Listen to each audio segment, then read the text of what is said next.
السلام علیکم۔ حضرت صلی اللہ علیہ وسلم کی بیٹے کی وفات۔ سن 7 ہجری میں ہمارے حضور صلی اللہ علیہ وسلم نے دین کی دعوت کو آگے بڑھایا اور اس وقت کے بڑے بڑے بادشاہ کے نام خط لکھ کر انہیں دین کی دعوت دی۔ انہی خطوں سے ہمارے حضور صلی اللہ علیہ وسلم نے مصر کے بادشاہ کو بھی ایک خط لکھا۔ اس خط کو لے کر ایک مشہور صحابی حضرت حاتب اس بادشاہ کے پاس پہنچے۔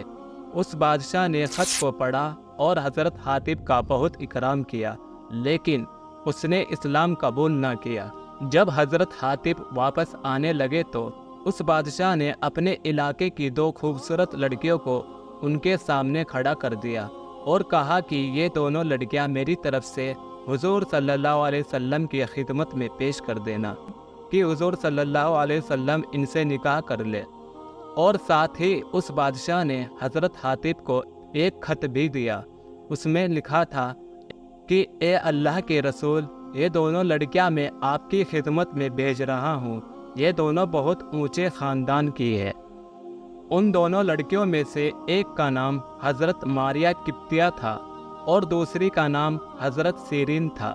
واپسی پر راستے میں ان دونوں لڑکیوں کو اسلام کے بارے میں بتایا تو یہ دونوں لڑکیاں مسلمان ہو گئی۔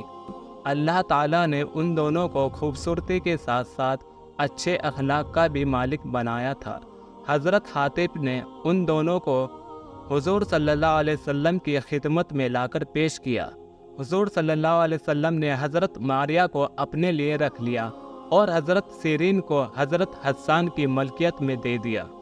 قرآن میں بیویوں کے ساتھ باندیوں کو بھی رکھنے کی اجازت دی گئی ہے اور یہ اس وقت عرب کا رواج تھا، لیکن دھیرے دھیرے اسلام ہی نے اس چیز کو ختم کیا اور غلاموں و باندیوں کو خوب آزاد کروایا۔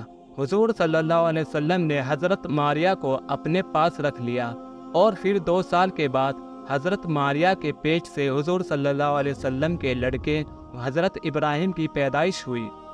لڑکے کی پیدائش پر ہمارے حضور صلی اللہ علیہ وسلم بہت زیادہ خوش ہوئے۔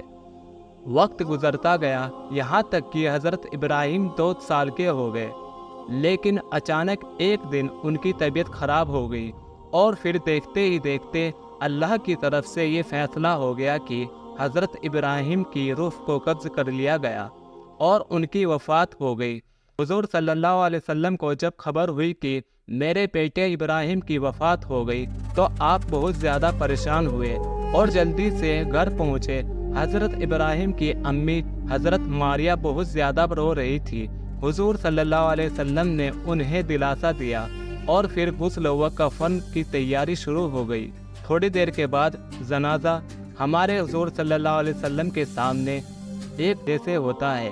صحابہ اکرام کہنے لگے کہ آج کا سورج گرہن ہمارے حضور صلی اللہ علیہ وسلم کے بیٹے ابراہیم کی وفات کی وجہ سے ہوا ہے۔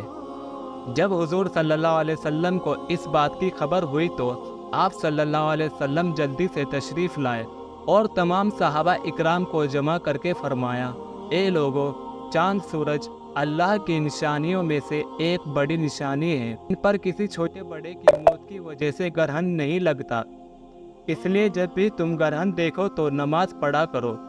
دوستو، اگر قصہ پسند آیا تو سبسکرائب کرنا نہ بھولیں اور لائک کمنٹ شیئر کریں۔ السلام علیکم۔